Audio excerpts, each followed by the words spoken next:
This episode of Downright Mindful starts off pretty light. Paul and I draft our all-time NBA, MLB, and NFL teams. But don't let that fool you. Paul does what he does so well and takes us off into just a little bit deeper, more serious waters.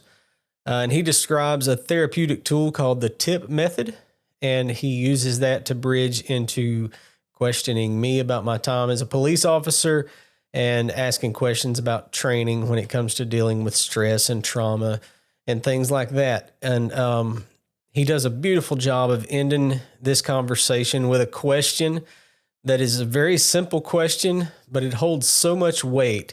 And I think it's one of those questions that's going to stick with you even after the episode is finished. So let's get right down to it.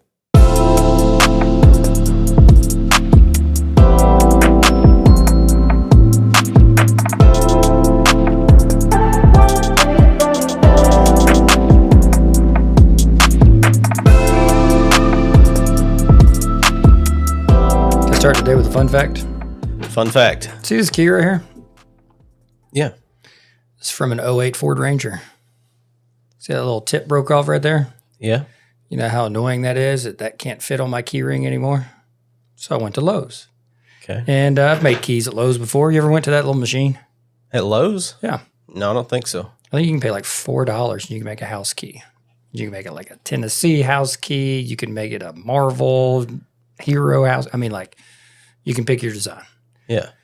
But if you need to make something like this, you have to go to the people and say, hey, can you make this key for me? Sure. Well, I roll up to this little kiosk and some kid gives me the old double take. And I was like, it's coming. He's like, your teacher? I was like, yep. I said, did we hang out in middle school or high school? Because that's usually my go-to line. Yeah. He's like, hold on. Sawsville. And I was like, hey, buddy with a beard, you gotta tell me because I can't recognize your 7th grade self anymore because he had said middle school. And he's like, Chase. And I said, Chase, we played chess together, didn't we? Because he was a pretty good little chess player back in the day. And he's like, oh, yeah, I still play chess all the time. I love these moments. Yeah. I didn't love the moment where he gave me this key and said, hey, you got to buy this first before we can make this. It was $74. Because it's got like a chip or something. That's exactly right. Yeah. You knew all this already, didn't you? I mean, I kind of wondered if that's where this was going, but I didn't know. I didn't have a clue. I wouldn't have imagined your Ford Ranger to have that, but Yeah. okay. Oh, wait. Huh. So it was pretty cool, him going in and going, all right, what do you got, Ford? Okay, Ranger, okay. Oh, okay, yeah. This is what you need. And I was like, I'm going to keep carrying my key. Sarah has already warned me. You're going to lay this down somewhere. You're going to lose it. And what did I just say to you about 90 seconds ago? Man, where's my key at? Yeah. I left it in the truck. So am I going to pay the $74 for this new key? Stay tuned. I don't know. Neither do I. You could drill a hole in it maybe. That's what he said. But here's the thing. You're going to drill in the right spot? That's what he said as well. So, I mean, I was like, I don't know what I'm going to do with it. So, as of right now, I'm just carrying around my little single key. I wonder if there's some kind of aftermarket little body that would like stretch over that black part. That's what I asked, but they didn't have anything. Yeah. Yeah. You'd have to find something like that online or something. Yeah. Someone is out there. Yeah, it's out there. TikTok shop. Yeah. You got a confession to make? Yeah, I do. So last week, I'm going to have a follow-up confession as soon as you're done. okay. All right, go ahead. Last week on the podcast, I went on and on about how Very complimentary, yes. your niece, is that right? That's what you said. The soccer player, Abigail, Yeah. gave me compliments about our podcast. And then my wife was watching the podcast, and she was like, that wasn't Abigail. That was Caleb's girlfriend. Sydney. Shout out. So, Sydney, the compliment was for you. Yeah. I'm sorry, Abigail. Here's my Sydney. confession that I told you already because you told me. Like, I have barked on this before about not being polite, and I just straight went to polite mode because I couldn't find in my brain like who you were actually trying to talk about. So, Sydney, apologies. Yeah, because I knew Abigail was not in that room, but I was like, I don't know. I mean, just those are good compliments to Abigail. Everything you said was true of her and also true of Sydney. Yeah. So those two, Yeah. They love each other. I love it for them. I mean, The second Valerie told me about it, I knew. yeah, I was like, yeah, it's exactly who it was. I'm an idiot. yeah, But yeah. you missed it. So I'm sorry, y'all. So did I. All right. Hey, today I got clipboard and Sharpie in hand. You ready? Okay. So in the past, we've done some Mount Rushmores. Yeah? Yeah. 4 greatest, right? Yeah. Yeah. Okay. Connected to that, but different. So it was probably a YouTube short. They were doing a draft. Now, basically at about the same time that I'm seeing this video, I'm just sitting at Grammy and Pops' on the couch seeing something at random. And Ben and Caleb are already talking about their fantasy football draft. Yeah. So I'm seeing these two things. Well, on the video, just for fun across the table, I guess there's this thing where like you draft things, and their example was the most valuable things that start with the letter A. And so like we're now going to draft. So you go, then I go, then you go, then I go. Okay. So with that being said, I didn't want to do that. Yeah. So to warm us up, I was going to bring a coin. You got a coin? Got something I can flip? Yeah. Can you give me 2 seconds? Yeah, of course. You may keep talking Yeah. just for fun. Talk about coins and how you can time travel with coins. Now, Caleb and I combined our coin collections here recently, and we've got an Indian head penny that goes all the way back to 1859, and we're just collecting coins all the way to 2025. I'm going to sneak in a plug here. And for holy smoke. And I am missing a 2009 dime. Why in the world can I not find a 2009 dime? How do you even know that? Because we've put it in a little book. Oh. And like we've got coins from 1959. You just left the room. That's why you missed that. Yeah. To 2025. And I don't have a 2025 coin yet, but. Okay. Heads. Tails. Okay. Did you see who got the first pick in the NBA draft? Mm-mm.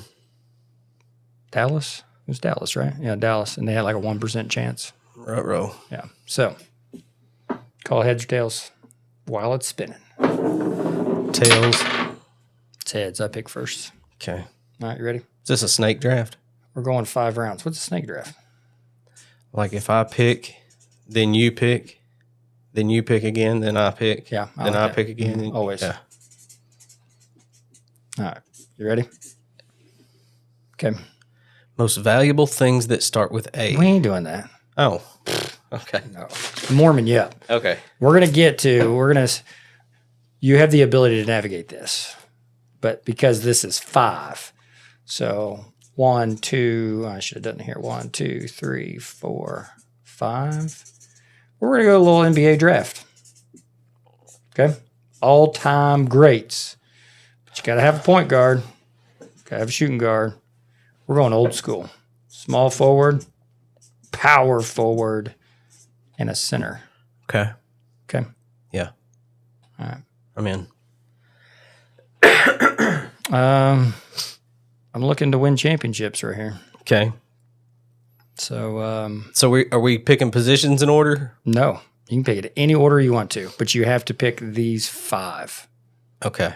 Okay. You have to have somebody at each position. Got it? Yeah. Okay. So You've thought about this ahead of time, haven't you? not too much. I try to honor you. That's how I honor you. Because watch this first pick. You ready? Yeah. My first pick, Yeah. because I want to win championships. Magic Johnson at point guard. All right. I expected you to go Steph, and I was going to go Magic, so I'm going Steph. And you want him at the point guard position. Yeah, I do. course. Yeah, I think that's pretty popular trade-off, a pretty popular back and forth when having this discussion. Now, let me clarify this. You didn't have to pick a point guard right I know. away. And you didn't have to match my pick at point. I know, but I know I'm about to pick again, Yeah. so I wanted to go ahead and Okay. Oof, you're ahead of me, man. because I don't want you to, if I picked again and didn't go point guard, then Steph's on the table for you, and I can't have I got you. that. Who you got?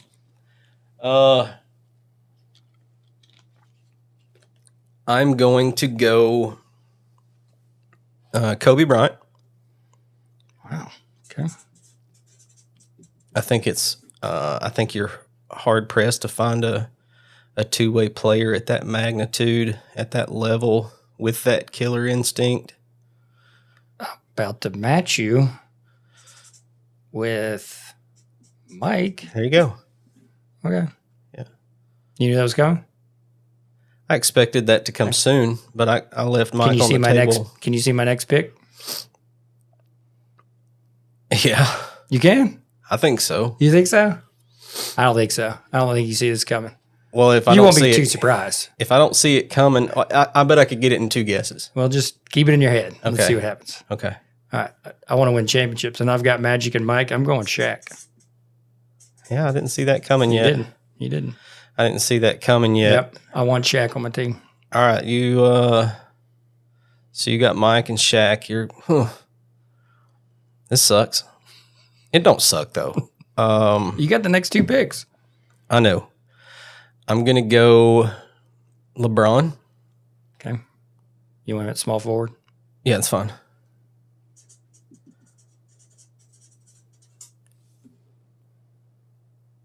Can we pause and notice how many Lakers are on here already? Yeah, I mean it's If you want to call LeBron a Laker, and if you want to call Shaq a Laker, but you have to because they've won titles there. so in an unpressed scenario, Shaq would typically be my go-to for the 5. What am I looking at here? You need a power forward and a center. Put LeBron, bump both of my names up. Go Kobe 2, LeBron 3. I'm putting Tim Duncan at the 4. You shouldn't even look at this right here. I got it going here. I got See you. that? Yeah. Did you just steal Tim Duncan from me? Yeah, I'm going Tim Duncan at the 4. Great pick.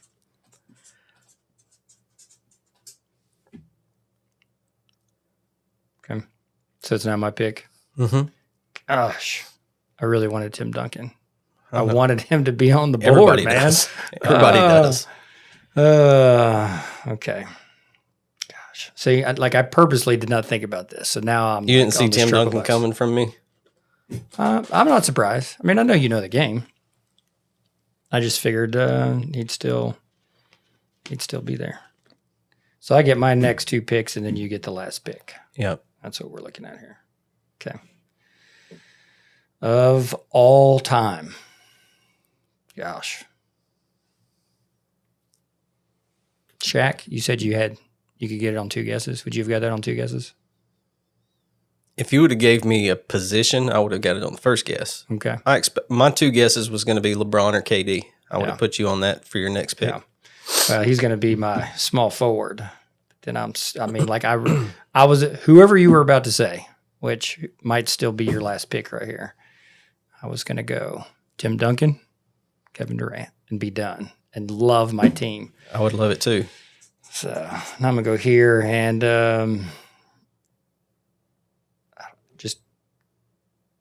I'm making up these rules. I was about to ask you a question. You're about to ruin my whole team. No, I'm not. I'm a mind You don't see reader. this coming. Yeah, I do. No, you don't. Go for it. You do. If you do, I mean, just name something you want right now. Nope. Pick.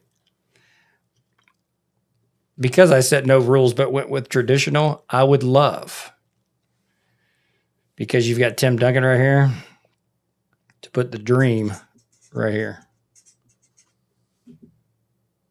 Please tell me you know who that is.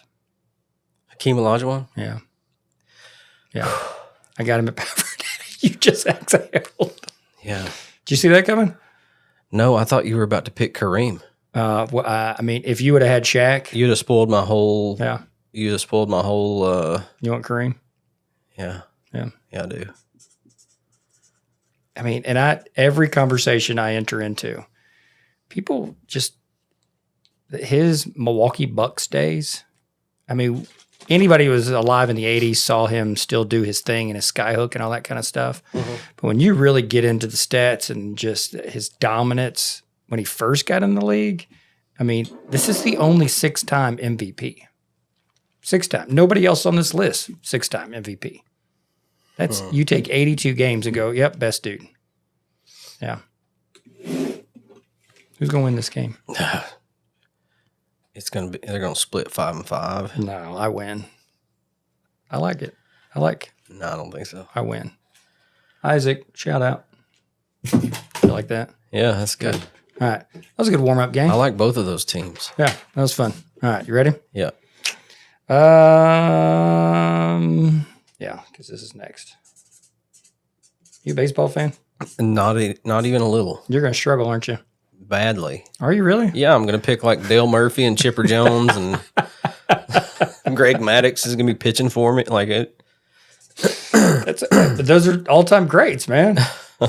I'm even going to give you the first pick. Now we're going to go 2, 3, 3, 2. Okay. How many we got to pick? 9. Oh my God. Yes. Watch this. Okay. 3 pitchers. You can put your guys growing up in the 90s. Okay. You got to do 3 pitchers, 3 outfielders, and 3 infielders. Doesn't matter where they play. All right. I'm gonna struggle to name 9 baseball players. Okay, I'll be honest with you, and I'll just lay this card right now. At the end of it, we're going to do football next, and so you know that better than I do. Even though I know football well enough to go there, just like you know basketball well enough to go there. But I mean, it's kind of in your wheelhouse. Yeah, but when we're talking like major sports, Yeah, I probably don't know any players like I do NBA players. that's interesting. Why? I don't know. It's partially because it's so, you think about watching this on TV and it's moving all the time. It's so attention keeping. You can see their face. You can see their emotions. You can see, I've always enjoyed, like you picked Shaq. Yeah. I was 10 years old in 94 and had a magazine with Shaq's first shoe release in it, and it had the actual size in the I still have that magazine in this house somewhere. That is awesome. Like I loved Shaq. Yeah. And I just finished watching him and AI together. Have you seen this on Netflix? No, where but I'm pretty excited. they've taken over This is Reebok. good? I love, yeah. I still love Shaq, man. I'm a Shaq fan for sure. Yeah. I love it when he talks about other players. Like when you catch those YouTube videos out of nowhere and he's just in interviews. Yeah. Because like when they do their, NBA on TNT stuff and like, they're just arguing back and forth and not really. But when he does sit down stuff, I listen to everything he has to say because he just loves on people. Yeah, for sure. Yeah. And that's one of the best parts of this Reebok show on Netflix is you get to see him going and trying to rebuild a brand and recruit players. And he'll like invite them over to his hotel room and he'll be in his pajamas and he'll be like hugging their grandparents and just loving on them. Yeah. And that's his whole pitch is, you need anything, let me know. Yeah. All right, baseball. Let's see what you can do. Oh, God. Just name your favorite Braves and let's see what happens. I get first pick. 2 picks. Okay. No, I get first pick. Then you get second and third pick. No. No? We're doing it different because there's 9. Okay. So you got to go through a little quicker here. But 2, 3, 3, All right. 2. You follow me? What if I just name hot names and you know where they play and you can put them in position for me? Do you follow baseball now? No. Okay, because I don't either. No, but my first pick is Shohei Ohtani. Oh, well, okay. I know his name well enough to know there's probably something special about this guy. Yeah. Do you want him pitching or you want him out in the field? I don't know. That's how special he is. What? You don't know that? Like maybe he's like the I knew he modern day player of like he's doing both. I knew he's pitching and a really good hitter. I didn't know he's playing other positions. Yeah. He pitches and hits. Oh, yeah. Where do I want him? Make a good pick for me. No. I mean, you can do that. Well, I picked him as a pitcher. Did you? I mean, He's on your team. Doesn't matter. They all have to play. Okay, so he can play, yeah. Okay. Pick another player. I'm going to try to stay in this generation and go with Mike Trout. Wow. Okay. I may not mention one modern day player right now. I'm trying to get them all out of the way.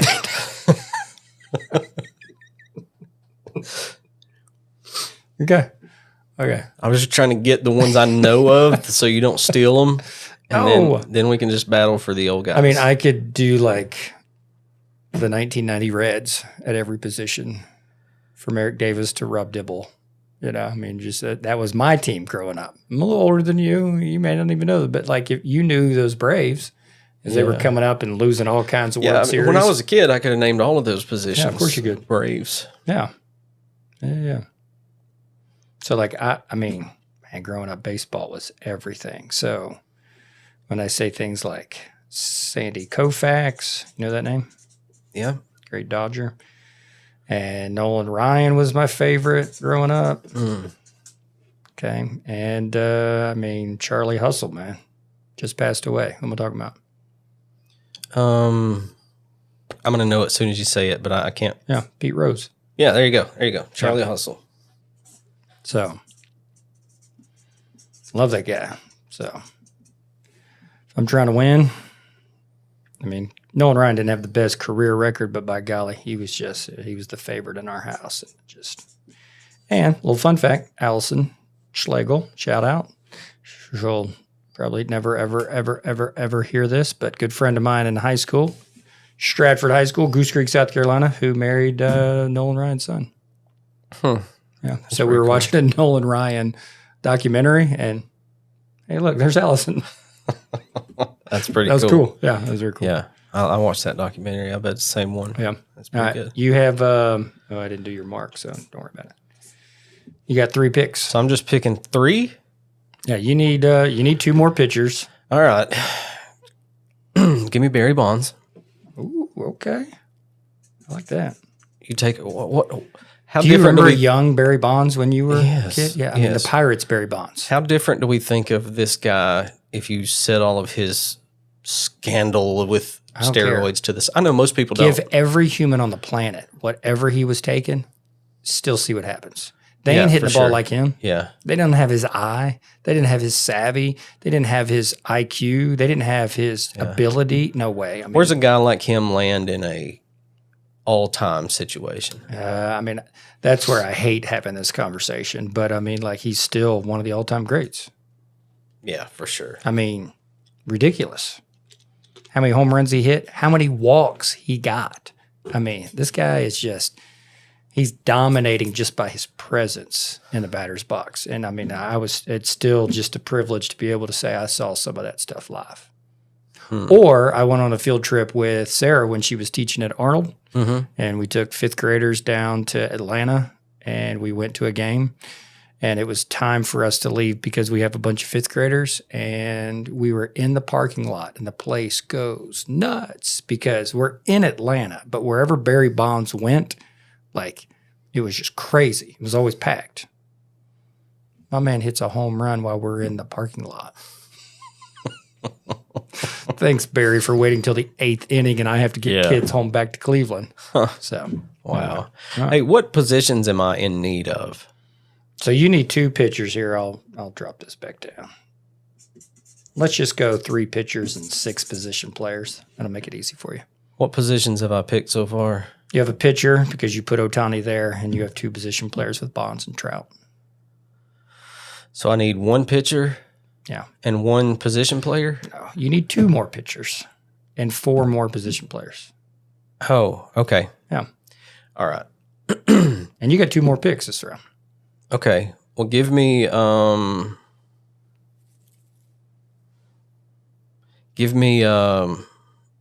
crap. I just lost it.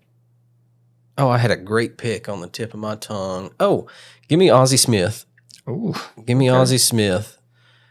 And I mean, if we're picking position players, I think he's pretty. I mean, you get outside of like the Cal Ripkins and the Jeter. Is it Jeter or A-Rod that was shortstop? Jeter. A-Rod played third. Like you get outside of those guys, that Ozzie Smith comes pretty. But defensively, I mean, maybe the greatest of all time. Yeah, he's good. He'll steal some bases. He ain't hitting like those guys you just mentioned, though. No, I know. Give me to make up for that. Give me Ronald Acuna. I like this guy. Okay. What'd you make up for? Ozzy's inability to hit? His inability to hit. Yeah, I've got a pitcher that can freaking bomb. Okay, there you go. It's fun. All right. You just made me pick Ozzy when I could pick like the Jose Canseco's or Mark McGuire of these eras, but like there was just something about, I love some Eric Davis. Do you know that name? Absolutely not. So 40-40 was a big deal with Jose Canseco. You remember that guy just because he was in the news beyond baseball. You know, he's a steroid guy, right? And he bust that story wide open. So 40-40 was a big deal, but my man had 37 home runs and 80 stolen bases. So he was 3 home runs away from 40-80, okay, before your Ohtani got 50-50 last year, which, I mean, that's ridiculous. But this guy he's pretty amazing. But I love growing up Ryan Sandberg at second base, Cubs. So, I mean, even there's something within me in the infield, you know, Ernie Banks or, you know, pulling from there. But I just love the thought of having these guys on a team. Pause. Yeah. We're done. All right, you ready? Football. Oh, we were done for real? Yeah. Oh, okay. Man, that was a hard cut. I know. But you can do things like that when you're just making stuff up. All right, so you said football and then you wrote down NFL. So this excludes any... You need 2 quarterbacks. You need 2 running backs. You need 3 wide receivers. And you need 4 defensive players. All right, how you want to do that? So they're all playing both ways. Okay. Okay? Got it? Yeah. So... Do we have to take that into account? Only if you want to. Do I need it's to only pick, how much of imagination you're you're picking 2-way players. Oh, gosh. Okay. You got first pick. Yeah. We'll go... Yeah, 1, 2... Yeah, it'll be fun. Watch this. I mean, my all-time teams start with Jerry Rice. Seth, I know you're disappointed I didn't take Tom Brady just now, but so I just love some Jerry Rice. All right, you get 2 picks. Yeah, I'm going to have to pick Tom Brady. Okay.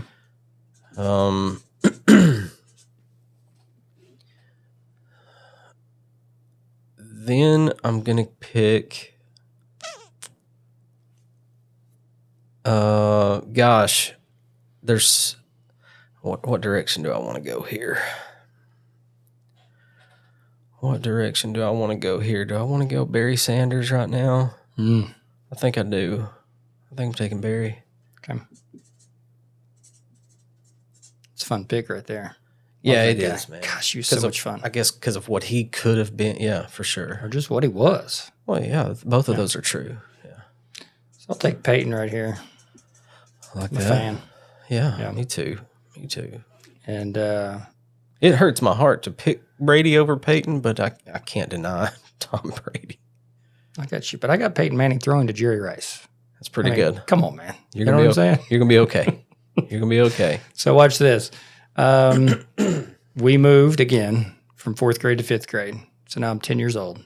It's the first day of intermediate school at this new place in Lebanon. And so my sister has taken to dressing me these days. So I've got white pants on, first day of school, 5th grade. A shirt that is black, big, thick white stripe going across, and black again. It's a collared shirt. So I have a collared shirt on, big white. And I have suspenders on.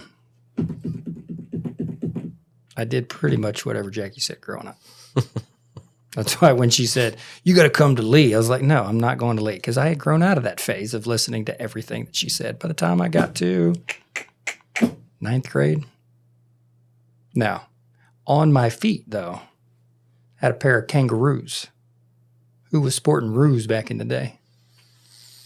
I don't know. Who was their running back that you know that if you didn't pick Barry Sanders? What year Emmitt Smith? No. Not Emmitt Smith? That's Walter Payton. Oh, yeah. Okay. Yeah. He was sporting some roos. Huh. So I had roos with a pocket in the shoe. Mm-hmm. With my suspenders and white pants on. Thanks, Jackie. What year are we talking again? I mean, that would have been 1987. Yeah. So there you go. He'd won himself a Super Bowl. He was still just amazing. He's flying over, whole defensive lines into the end zone still. Yeah. So. All right. 1, 2. So you just 2, pick Peyton and you get 3 picks. Go. I get 3 picks? Yep. All right, the first 2 are easy. Give me Lawrence Taylor, Deion Sanders. Let me go ahead and get some LT defense going here. And Deion. Gosh, I wanted Deion so bad. I mean, Deion, he's the guy. If we're going to have to play 2 ways, I'm not scared. We'll be okay. Yeah, for sure. We'll get him over there. I'm trying to think of like that receiver. And there's just so many of them that it's hard to... Yeah.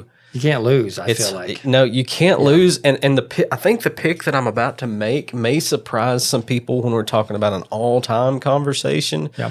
And this may have something to do... You know what's sprinkled in here? Who you like. Okay. Yeah. Yeah. Julio Jones. Give me Julio. Okay. No, I'm not. You could have gave me 10 receiver picks. But are you a Falcons fan? I was. Okay. So he's stuck in your head.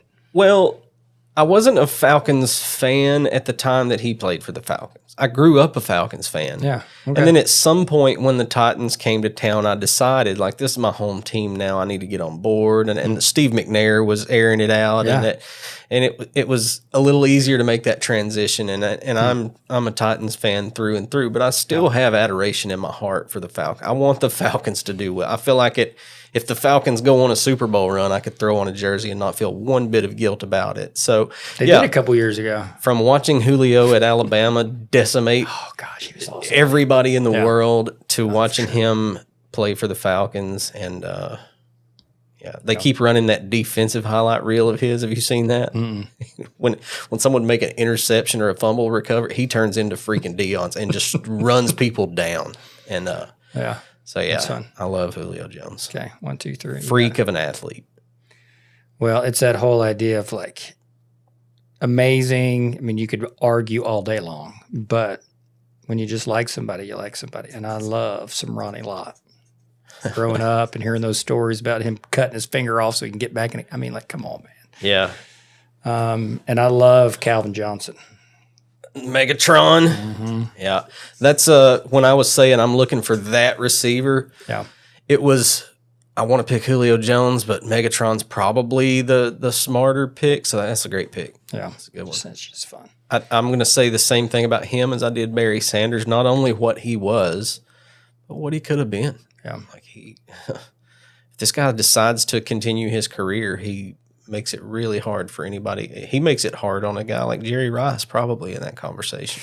I know, but Rice kept he's a guy. doing it, man. Yeah, for sure. Yeah, that was just fun. It was just fun growing up. Like growing up with like the Howie Longs of the world. I mean, like those are my growing up collecting football cards, folks. You know what I'm saying? Yeah. But like, I mean, it probably shouldn't even count if I can't remember his name. But Roger Sherman. Oh my word, he's one of the founding fathers. Richard Sherman is in my brain right now. But who else was in that defensive backfield with him? Help me out here. The boys and I used to collect cards all the time. Do you remember that Seahawks team? Yeah. Why am I not remembering this? I can see his face. Somebody the third, and there's another one. Cam. It's not Cam Newton, by golly. It is Cam. I can see his football card. I can see him with the dark jersey on. I love that guy too. But watch this. I'm gonna stall. Yeah. I'm gonna go with just because.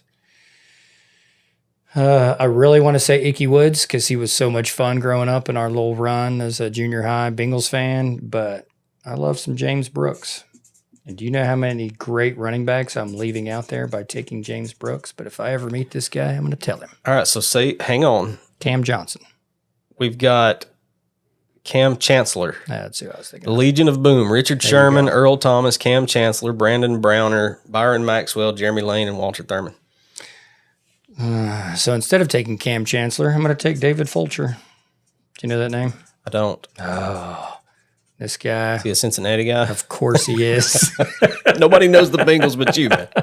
That is not true. That's not true. It's That's not an true. unfair statement. Do you know how many? I know it's the not pipeline of Lee from southwestern Ohio, and so you crash into Bengals fans all the time. true. Yeah. Yeah, all the time. 1, 2, 3, 4, 5, 6, 7. 1, 2, 3, 4, 5. All right, you got 2 more picks. I got 2 more picks. Yep. So I need a And defender. then I'm shutting it down. I need a defender and a quarterback. Sure. I've already got them picked. I have resisted just all-time old school players all day throughout the NBA, MLB, all that. Yeah. Other than maybe Ozzie Smith, but he's not that old. So I'm taking Dick Butkus Wow. Okay. because he was one of my favorite highlight reels to watch as a kid Yeah. and was just relentless. He represents a different world. Yeah. And I think I'm going to shock you at quarterback because I'm going to take a great from the. You looked something up, didn't you? No, I'm still looking at Legion of Boom. Okay. You can look at this. No, I'm good. I'm going to take the not so obvious San Francisco 49ers quarterback. Steve Young. That's right. Yeah. That's who I'm taking. Love that guy. Love me some Steve Young. Yeah. How amazing was it that Joe Montana could leave and go to the Chiefs and Steve Young come and go, I got this. Yeah, the closest we've seen since is Brett Favre to Aaron Rodgers. Yeah. I mean, for sure. I mean, that's a little. I'm going to different. carry this. Yeah. Yeah. Yeah. All right. You ready? Yes. How far along are we? Now I don't know any hockey players outside of Wayne Gretzky, so We're not even. No, that was just for fun. You ready? Okay, yeah. Okay. I can't even remember how many plays at the same time. Is it 6? Is it 6 on 6? no clue. But- I know if you go watch a Tennessee hockey game, you got to throw a catfish on the floor. That's all I know. You got to like sneak a fish into the. How many hockey players can you name? Just off the top of your head. Wow. 0 off the top of your head. Oh, I just named one. Well, I mean, Listen, buddy, I don't know. I grew up reading Sports Illustrated. So, the Mario Lemieux Nope. with the Penguins is like on the cover all the time, right? Mark Messier with the Rangers. I know that name, You see, there you go. I mean, just if you're around sports, you know these but I couldn't folks, have right? told you why. Okay. But I married into a hockey family. And so Sarah's daddy took us to a Predators game one time. And we were up a little bit. Still good seats. Someone throw a catfish on the ice? No, we're at a Predators game, not Knoxville. No, this is Nashville Predators. If you go, somebody will throw a catfish on the ice. Look it up. Oh, I have no idea what you're talking about. I thought you said Knoxville. No, Nashville. Okay, that's when my brain hurt. No, I just Okay. said Tennessee. I haven't been to a Predators just a game since tradition Sarah now. was pregnant with Seth. It may not have been a tradition then. That's early decades. days. I know. But now it's a tradition that I have no idea what you're talking about. someone sneaks a catfish in and chunks it over onto the ice.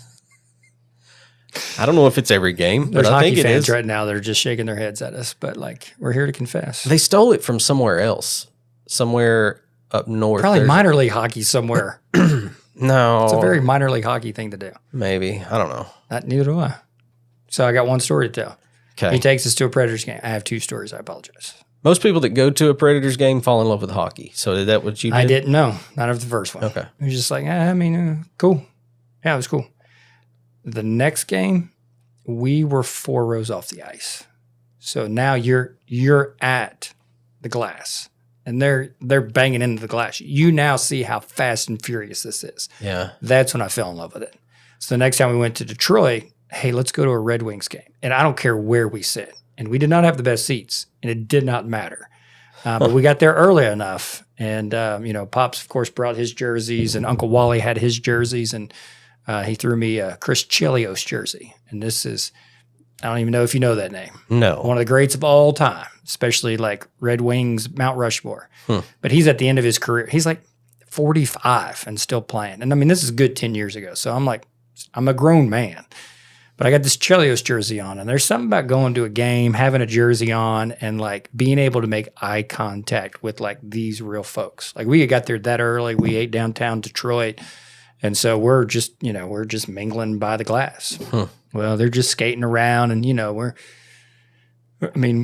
the boys are with us, and Abigail, Abigail. Did Abigail go? I don't know. I don't want to throw her in the story, but I just want to give you that little smirk. But this is a family outing. And so, like, we're hollering, and because they're chucking pucks over the glass to, like, fans.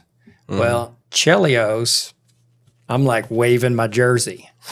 And he doesn't, like, head nod. He doesn't give me anything, and he's still skating around, and I got my eyes on him, and then he comes back around and goes, whoosh, flips that thing. I mean, I'm not exaggerating one bit, and this is a professional.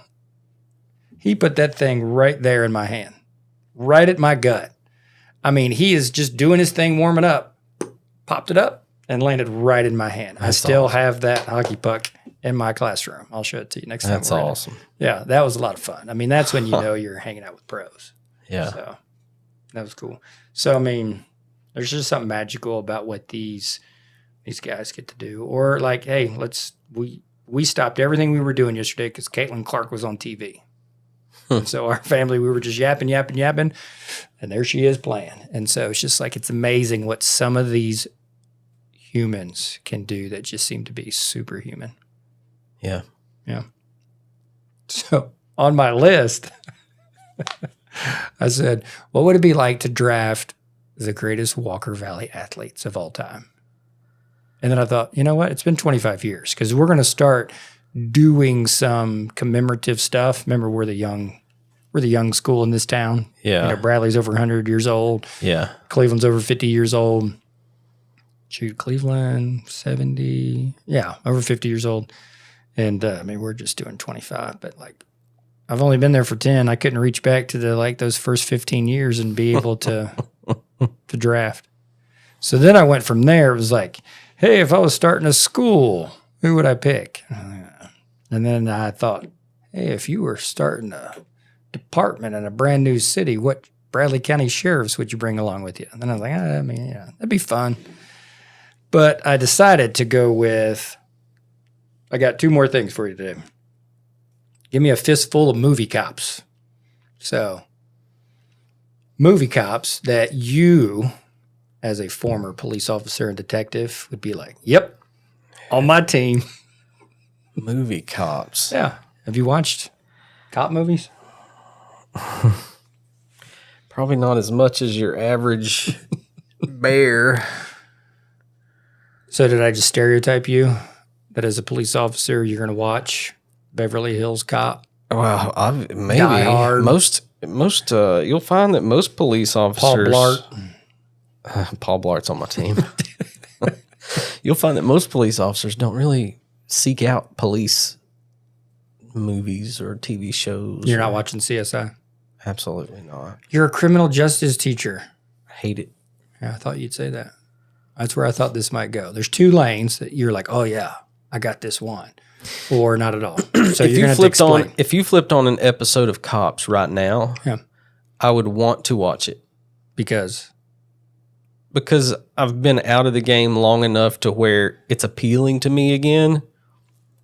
But 5 minutes in, some guy's going to start lying to the police, and it's going to remind me of all the crap that I used to deal with every day. I'm going to turn it off. Yeah. I don't want to watch it. Really? Yeah. Yeah. Yeah, it's not fun. It'd be like you going home and watching a TV show. I'm about to say I love it. I can feel it. Just go ahead and finish your sentence, though. About a history teacher. Yeah, sounds awesome. No. Yes, it does. No, I'm not. I watch every teacher movie. Yeah, but this isn't. Okay. Every history teacher we see depicted in movies is the loving character that is the great storyteller, and they love people, and they tell these colorful, vivid stories.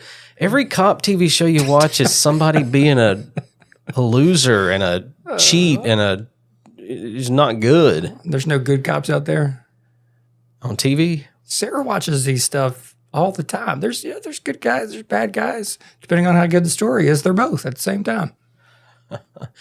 Give me Andy Griffith first pick. Well done. You did good. You slid right out of that one. Good job. Yeah. Vic Mackey.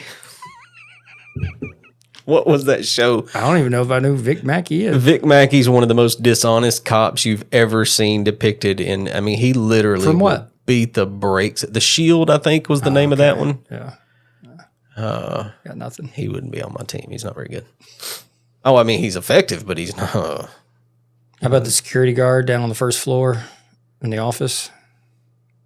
What's that fella's name? You know what I'm talking about? Dwight's always complaining about security, but there's that one officer down, and he's just a security cop. I mean, he's just rent a cop. You know what I'm talking about? I'd have to see his face. Did you watch The Office? Yeah. Okay, just making sure. There's some people out there. Who don't Yeah, I'm talk just about not that. getting security. Couldn't give you a character name. No. Unless you got another name you're about to throw out there. I got one more thing today. No. You got more names? No. You still got to answer a little bit better. Like, so have you watched the CSIs out there? I mean, like, have you ever like watched one episode? Yeah. Probably one. Never been tempted to like bring an episode into class because hey, What watch for? this, What kids. value? Well, it could go either way. Hey guys, watch this technology. It doesn't exist. Okay, give me more. Give me more. What do you mean? Yeah, well, like these guys are depicted to be able to pull up facial recognition and no, facial recognition does exist, but not at that clip, not at that rate, not the way that is. Especially probably 15 years ago when I'm watching this episode. Yeah, but isn't that how technology works? What do you mean? Some artist, creator, movie producer out there creates some flick of what could happen, and then look, we're living Back to the Future life. Yeah, sure. It's it's Sherlock Holmes. You know, there's things in that novel that wasn't even a technology then. Now it is, and not very long after that it was. So that's pretty cool, Yeah. See, that's what I'm saying. That's why you would watch it in class. buddy. We watched some 48 Hours in class. We watched some Dateline. Is it Dateline NBC that Well, now you're reporting like a real life story. I get That's that. what's Why are you valuable. watching 48 Hours? to follow certain cases and see certain things that happen within that case. Yeah, you take something out of a textbook. We don't use Sorry. textbooks. Hey, but 48 Hours is also a new show. I was thinking of 24. Kiefer Sutherland. You just went on this big rant of like, I ain't watching that stuff in class. And I thought, that's what I'm talking All about. right, guys, watch this. No. Okay. 24 and 48 hours. No. Okay. Two different things. I'm with you. I did watch 24, Yeah. but I don't love it. It's one of those that once you start watching it, you kind of have to watch it. They kind of string you along through those episodes, but I don't love just being the fish and they're the bait and then just being dragged along through this crazy story. I don't enjoy that. I wish the people could see you rolling your eyes. But yeah, we watch 48 Hours. Dateline. Is that right? Dateline? Yeah. Yeah. Sure. 60 Minutes does stuff sometimes. Yeah. Mm-hmm. We watch stuff like that. What was the show when we were kids that made us all scared? Unsolved Mysteries. Yeah, probably. Yeah. That one guy's voice. Maybe. There was like an intro and the guy, he would. Yeah, I never stayed and watched the whole thing. What was the other one that came on right around then? Emergency 911. Is that what it was called? I don't know. Somebody listening to this is going to shout it out. Something like that. It was just stories of like there'd always be some real bad emergency. Somebody's life is on the line, and then the paramedics or fire or police or whoever would come and they would just tell the story of how they got them to whatever. And then you would see like this little reunion happen at the end of the show where they would get to meet the paramedic that helped. I loved that as a kid. Yeah. I love that now. That just sounds like shows that your grandparents sees, and then they're like, tell your parents, and your parents say you can't do certain things because their parents saw something on TV. Yeah. Yeah, for sure. Yeah. But being a cop is serious business. Like I'm really turning that direction. I've been writing, I think I told you here recently, one of the themes has been virtues and vices. Mm-hmm. And in an honest stumble, I fell into. So I asked ChatGPT. I may have told you this part already, but maybe when we were walking the other day, but I said, hey, be a neuroscientist and a psychoanalyst and give me, what to do with vices, how to not only try to get rid of them, but what about if you embrace them? And what if you is there like another option besides, a full embrace or a full, let's just eradicate this part of us? And they're like, yeah, there's other things out there. And so now I'm skipping about 3 steps and I landed on TIPP. Did I mention this to you the other day? Till you get to TIPP.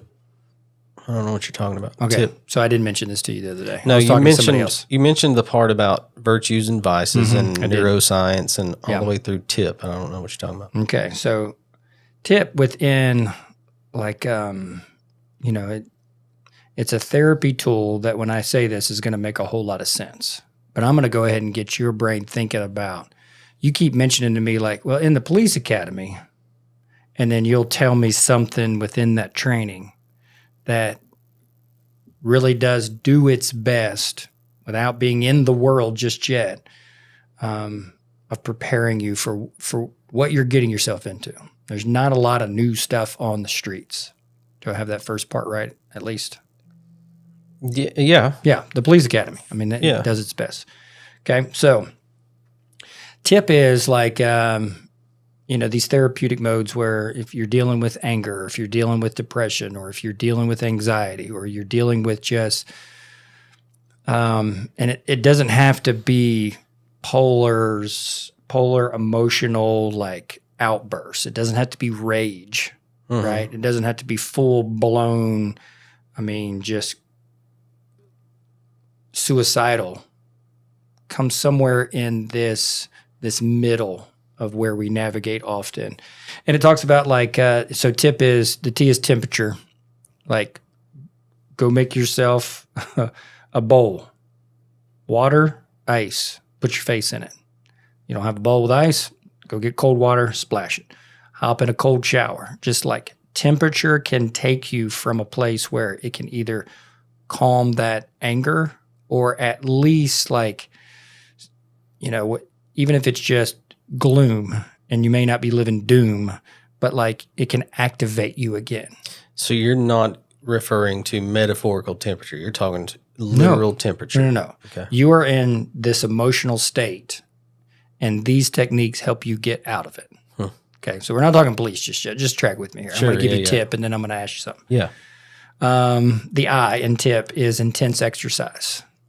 So like if you go and hit a heavy bag for 10 minutes, okay, you go and you sprint. You do sprints for 10 minutes. You're doing some sort of interval training where like you're hitting it hard.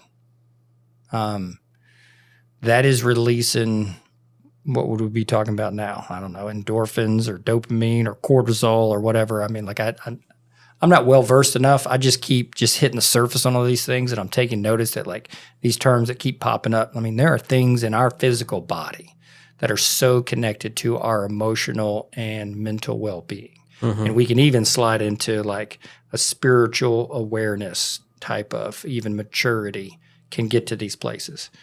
So intense exercise can activate, when we activate the body, we're actually activating almost like a healing measure within our mind. Okay? The Stoics knew it, right? Explain. Like Marcus Aurelius, Cicero, some of those guys, they speak all the time of putting your body in more or less, I don't have a quote for you, but we're rigorous to our body for our mind and our spirit. These guys are... How you know those names? You've been reading lately? Or have? Yeah, Marcus Aurelius, I've been reading on and off for... You've told me. Years. Several years, yeah. But I've been kind of just revisiting some of that here recently, and everything you just said sounds like it could have came from those guys. Yeah. This is not new. And nothing really is. We're just able in the last 100 years through psychology and sociology and just other realms that we've built structures. We're able to name it now. Yeah. It's almost like PTSD. I think it was Cicero. I hope I'm getting this one right. That's some of the first cold plunges we know of. Like this guy would hurl himself into a river in just bone-chilling temperatures to train his mind. Now, whether he understood scientifically how that happened, kind of like we're starting to now, who knows? I need you to verify if that was him, because if I can reach back that far, gosh, that's a good story to tell. Yeah, I can do that probably before you leave today. Okay. I think it'd be easy to find. Tip. The first P is paced breathing. So if I say boxed breathing, you know what that's about? No, explain. 4, 4, 4, 4. So inhale for 4, hold for 4. Oh, okay, yeah. Exhale for 4, and then hold for 4. And then inhale, hold, exhale, hold again. And so, and you can regulate emotional states. Or there's 4, 7, 8. You ever heard of 4, 7, 8? So that's an inhale on 4, a hold for 7, and then a big long exhale of 8. And then you do it again. Now, you do these too many times, you're going to hyperventilate. But if you do this consciously and mindfully, you really can take all of these emotional states that I've just mentioned, from the highs of high being like high volume isn't the word I'm looking for, but high intensity anger, to these lull states of, I don't want to keep saying like depressive states, because it doesn't have to be like the long haul. You've been in this a while, but like capturing moments, TIPP can give you tools to get through the moment to where you don't, like the end game is, so you don't break relationships, so you don't obliterate people who mean so much to you, and you do irreparable damage.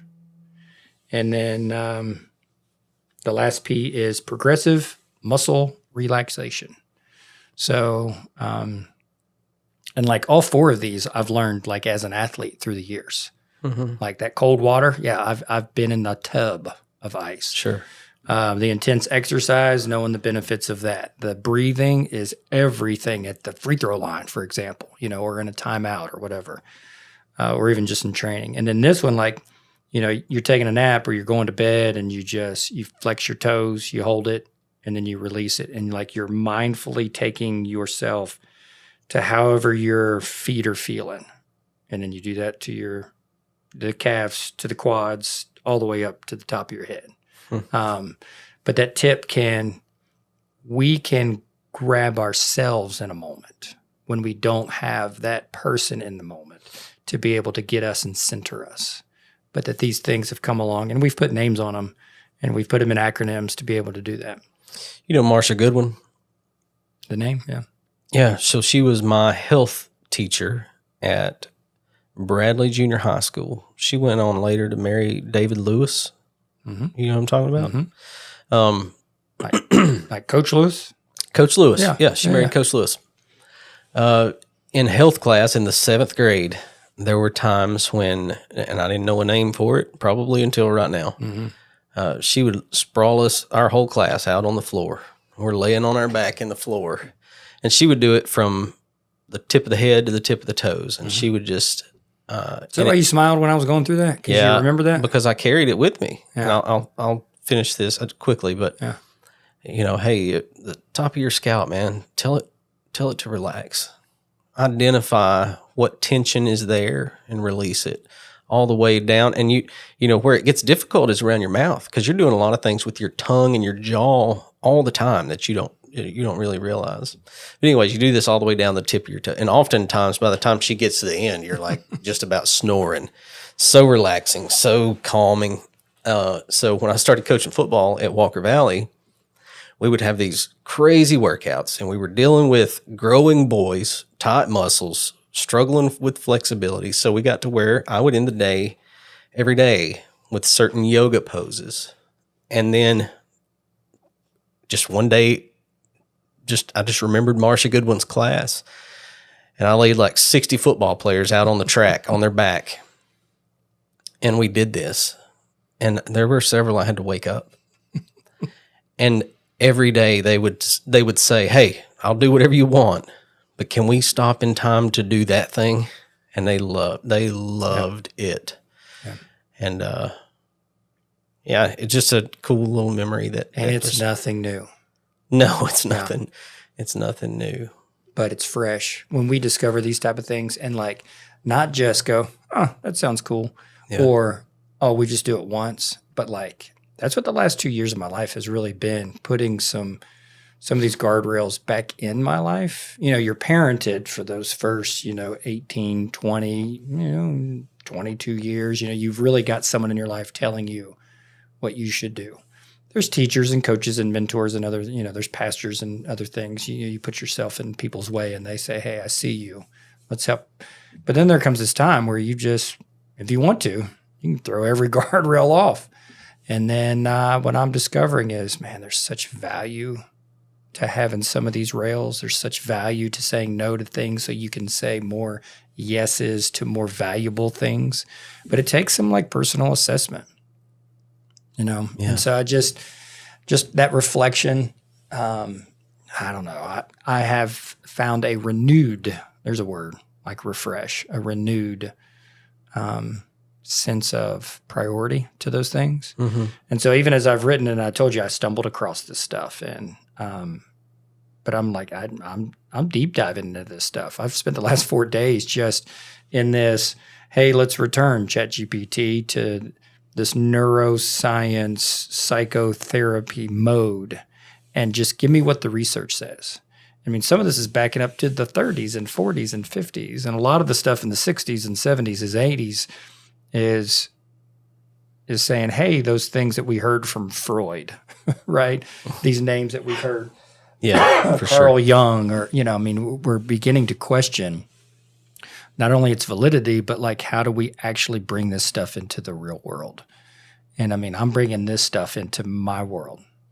So I've got one more police question for you. Okay. As high intensity, I'm glad I said that earlier because I'm going to borrow it now. As high intensity as that job is, especially when you're on the street, when you're on the beat, what training do you get in the academy that prepares you for that? Are you getting acronyms? Are you getting stuff that's backed by like legit research that says, hey, you know what I'm saying? When you're in these moments, or is it more general? Is it more encouragement? Is like, you'll figure it out? Tell me something about that. Somewhere in between all of that. There is, sort of wellness training in there based on, the stress that you endure and the things that you,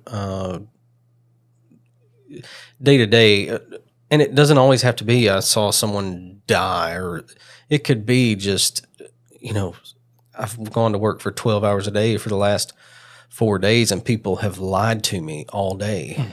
Like that's you weren't kidding earlier when you were talking about watching. No, everybody lies, man. I say this all the time, and I may have said it before, but the police, the thing that people miss is it's not always just car crashes and child abuse and domestic assault. Those are things. Those are encountered almost daily. But it's just the police don't get called to where people are having a cookout and smiling and playing music. And, if the police get called somewhere, it's hit the fan. Yeah. Something's broken. And part of their role is to try their best to help put it back together. And that stuff becomes heavy because on each of those scenes, you're going to have somebody, and maybe more than one party, that's lying to you in different ways. And it just becomes heavy. I saw an exercise done one time. This guy, he said, look around the room, like look around this room right now and see what all you can identify that's brown. Do it. Look around the room. You're asking me right now? I'm asking you right now. Look around the room and see all you can identify that is brown. Okay, you got it. Now close your eyes. All right, now tell me somewhere there's something yellow in the room. Kyler is a Mustang football player over there, so there's That's got to be some That's yellow. a good guess. Did you see it when you were looking around? I mean, because I've seen that field. You can open your eyes. You can open your eyes. Probably some yellow on those hats over there. I don't know specifically. You don't know. Oh, I was going to say brown over there. There's plenty of yellow. You know where there was some brown. Yeah. Because that's what you were looking for. That's right. That's I'm right. tracking. And police go every day to these situations, and they have to look for those people that are being dishonest. Mm-hmm. And when you practice that, you get really good at it, and you develop a skepticism that most people look upon that and they think you're just this negative. But no, you just in your daily life, when you see signs of dishonesty, because they're there all the time, people are dishonest all the time, you can't ignore it because you got really good at looking for it, and now you just see it all the time. Mm-hmm. So yeah, there's talks about that. Sounds exhausting, though. It is exhausting. Yeah, and it's heavy. I think you've told me a story like when you got to the high school, and you now had a different day to day. You really had an adjustment period of like being able to just kind of settle and relax into this new position that wasn't as angsty as every single call is because there is something wrong. Yeah, that's right. And there isn't always something wrong. Yeah, because I started that career. We talk about patrol. That started in 2013, but I started that career in 2004, and they walked me into a room with 50 prisoners in it. And I've spent 12 hours with those guys. And you think those guys are always telling me the truth? No. That was your first day on the job? No. I mean, you get training for that. Probably not my first day, probably my second day. My first night on the job, I went to booking because I was young, and there's computers up there, and I helped book about 34 arrestees that night. Started on the fingerprint machine because that's a whole process. Gosh. But yeah. So conditioned over all of those years, and to get back to your question, in the police academy and in other trainings that you go through all the time. Y'all have professional development? Yeah, absolutely. Yeah. Is that a yearly thing? Yeah, it's 40 hours. So say that every year. 40 hours every year you're responsible. You got to have 40 hours of post-commission approved training. Which is often. So where would you go? What would you do? Our department is kind of a training hub for these little rural counties around outside of Hamilton County. But we've got in Bradley County, we've got a really good training division. Dougtown has been over that at times. Julie Quinn, who used to be the SRO supervisor, she's over that now. And they put these trainings together, and they'll help serve the Polk counties and the Meigs counties and all of that of the world. But by the time you do that training, you're probably okay. And if you do one specialized school in a year, you're plenty. Give me one of those. What's a specialized school? What's something that you can remember? Because this is really at the core of my question. Instructor development. What has stuck? What has stuck that you can speak to that not only in that moment seemed relevant, but man, it translated into your police work? Into my police work? Can you? Yeah. Yeah, I mean, all kinds of things. Well, name one. Like, I want something specific because professional development is personal to me because even as a teacher, we're responsible for professional development, but it doesn't mean that every year we are really, truly, genuinely in a space where, man, I just picked something up. Mm-hmm. And now I can look back a year later and go, oh, man, I remember last year and what a difference that made this year. Yeah. That's what I'm saying. Yeah, so I'll give you two levels. I've said it twice now. Instructor development school. I went to when I was in corrections. So I was certified to teach police officers before I was certified to be one. What? Well, no. Because yes. Okay. So the post commission, which is who certifies police officers in Tennessee, they offer this instructor development that you have to have in order for those people to use your training as their approved CEs or continuing education. They sent me to that in corrections so I could train corrections officers, but it was the post commission doing it. So I'm a corrections officer. I'm not post certified. I haven't been through the police academy, but I'm certified by the post commission to instruct a class. So if I'm in corrections and I'm having a class on inmate supervision or observation or whatever, a police officer could come to that and use it as his in-service. Does that make sense to you? It does. Or Sure. if I were to, some guys went on and specialized, they go get certified by Taser to teach. They get certified. I said all that to say, all of that instructor development school is how to teach adults.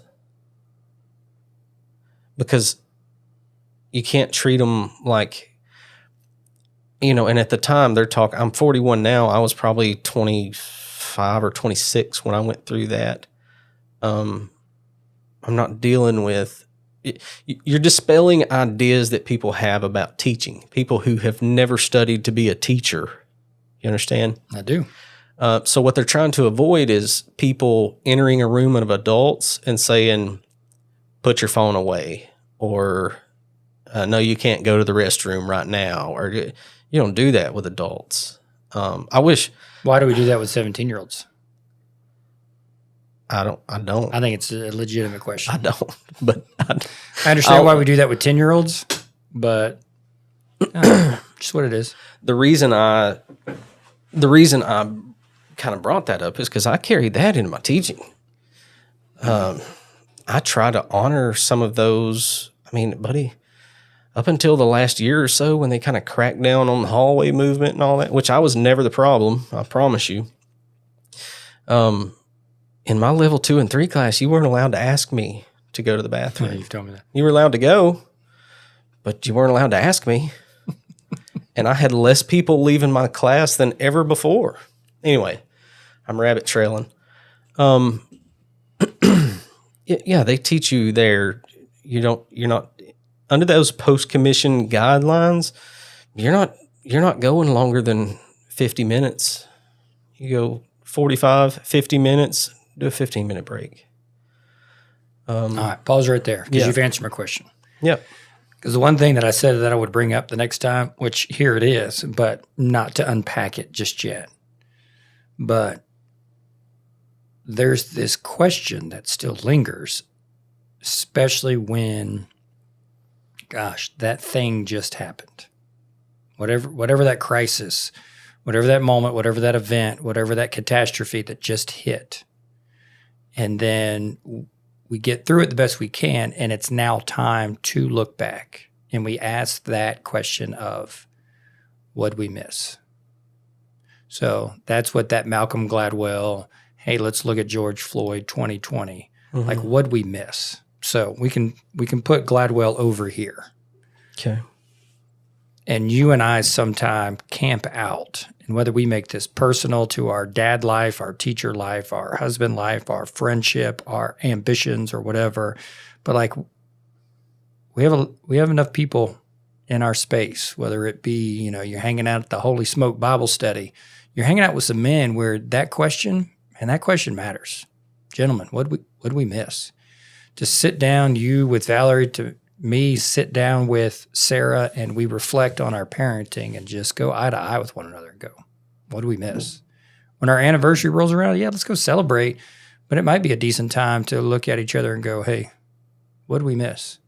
'Cause we ain't going nowhere. We're still together. We're still traveling this path. It's taking us so many unique directions we never saw coming. But there's still things that we can look back and go, dang, what do we miss? So for me, when I miss something, that's just life. I'm willing to embrace that now. Life's just hard. But then there are some things about life that was preventable. That was preventable. Like we're at a week right now where we're a week out from those Texas floods. And now there's a whole lot of folks coming along and saying, hey, I don't like this question. What'd they miss? I don't like that question. I like the question, what'd we miss? Because now that puts us all in it somehow. There's whether it's from a distance, we still care enough to be generous with our thoughts, to be patient with our judgments, have compassion and respond if we can, when we can, where we can. But like what we miss is there's value in that, but it's a very vulnerable question that we bring to other people because we might hear something that we don't want to hear. Shoot, we might even hear something that that seems obvious now. May not have been obvious then, but man, that makes it even more, prevention, an ounce of prevention, right? That's a phrase. Mm-hmm. With reflection, we don't get the do-over, but we do get to kind of do things differently on this next school year, this next year of marriage, this next phase of life that our kids are in. We've got some kids who are, they've got their feet in the real world, right? It's just they're living life for themselves and are learning to live how to live for other people. So I don't know. We'll return back to the where'd we miss, but we do a call to action every once in a while and put a term on that. But it is something to reflect upon, of just like not only asking the question, but doing some really relational reconciliation and seeing where that may take us just by asking that really sincere question to the people that mean a lot to us. See what happens and be willing to lean into that tension to reconcile. So it's a long way from picking Magic and Shaq and Kobe. Yeah. Shaq and Kareem. But I wanted to start off fun, but I also wanted to land on something that might matter and might be very timely for some folks, because I know it's very timely for me right now. Yeah. Oh, I love it, man. I love to start fun and then get a little serious. I'm perfect with that. Whatever. Last time you said, we need to disagree more. I do agree with that. For sure. I know. See? And I'm probably just talking to me, because there's sometimes you'll say something and I'll be like, in my mind. Yeah. But I don't ever say anything. Why not? What are you waiting on? I won't anymore. Okay. Take that filter off. And next time that you say Abigail's in the room, I'll say, we need to figure out who was actually there. Yeah, because I can see it on your face as I watch it back. I can see something on your face. I don't know what it was, but... Well, let's craft something that we know we're going to disagree on, but it's got to matter, man. See, that's where I am at 48, man. If you invited 21-year-old Paul in this space, man, I'd go at it. Let's just do it just for fun. It's not fun but anymore. You and I are both, we don't even have to debate whether we're in on that. I'm not in on that. I'm not interested in, especially, fighting over old things that don't matter. Yeah. I think we'll find it. I think we'll find it somewhere in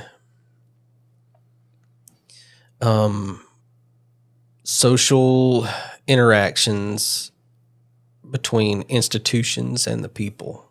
I think we'll find in there, and I kind of touched on this last week, but I don't think I said it very well. I said that what I enjoy about certain debates or dialogue is that we find where we differ. And you went to like, oh, why do you want to know that? Do you want to heal it? Do you want to talk about it? And no, because it is what's valuable to me. I said almost in the same sentence that I have a certain set of beliefs and values and a view on life, and I can't see outside. Even as thoughtful as I'd like to think I am, or as mindful as I try to be, I don't have the tools. And when I say I'm probably pointing at everybody else around me going, you too, you too, you too. It's just part of being a human. I can't imagine an angle or a point of view that I do not have or I haven't experienced.